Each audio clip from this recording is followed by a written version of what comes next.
Welcome to the WP Training Kit video number 2, How to Buy Domain Name Part 2.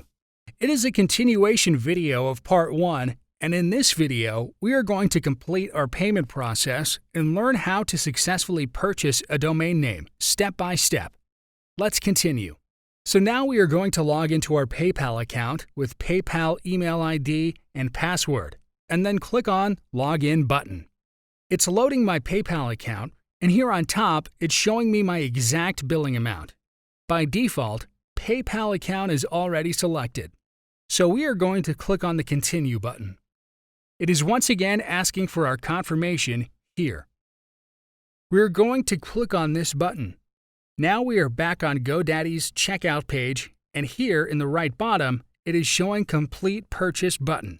Click on it. It will take a moment. So here a pop-up appeared, confirming our purchase. They have emailed us the receipt on our mail ID, which we have inserted during checkout. Here it is. Now we have to log into our given email account. It's my Gmail ID here, so I'll go to my Gmail login page.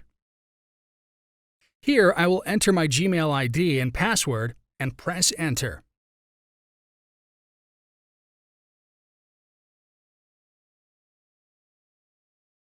As we can see, we've got an email from GoDaddy regarding our purchase.